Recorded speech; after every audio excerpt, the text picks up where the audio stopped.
Tom Clancy's Rainbow Six Vegas was hailed as one of the first truly brilliant first-person shooters on the Xbox 360. But if it was released today, would it still match up to modern shooters? Or is this aging tactical shooter falling into the realms of irrelevancy? Tom Clancy's Rainbow Six Vegas, is it worth it?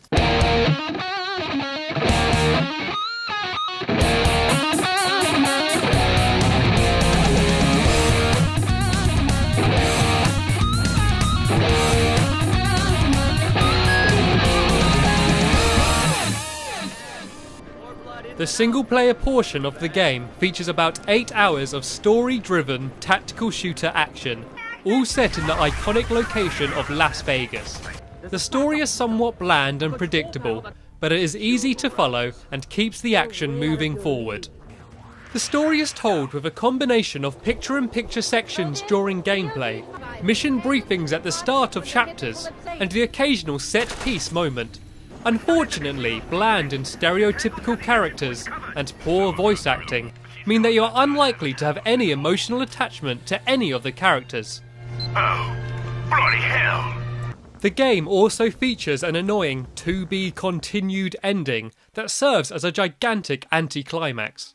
It is, however, the gameplay that makes Rainbow Six Vegas really stand out.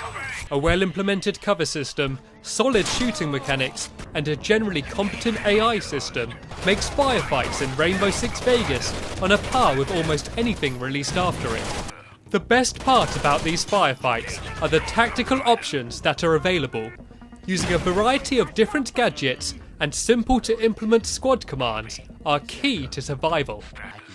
From using a snake cam to plan an attack by looking under a door, then sending your squad on a breach and clear while you flank from another door, to creating a smoke screen with smoke grenades, then using your thermal vision to pick off your blinded enemies.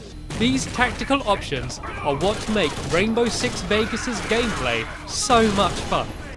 This tactical gameplay does, however, slow down the pace of the game dramatically.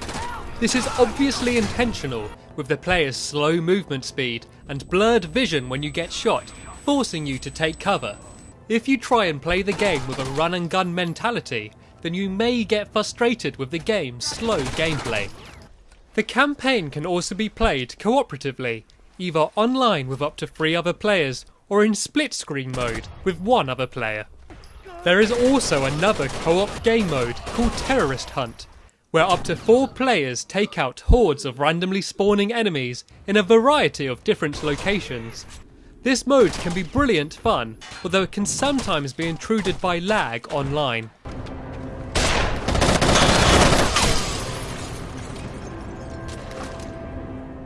The last gameplay option is the competitive multiplayer. While finding a ranked game can sometimes prove to be an impossible task, the game still has an active online community. Rainbow Six Vegas has 8 competitive game types that can be played on a total of 13 maps. All of the same equipment and weapon customization from the campaign is carried across to the multiplayer, although the host can choose to restrict certain items. Multiplayer matches play at a faster pace than the single player, but manage to maintain most of the same tactical elements. Working together with your team and sticking to cover are key to surviving in the online multiplayer.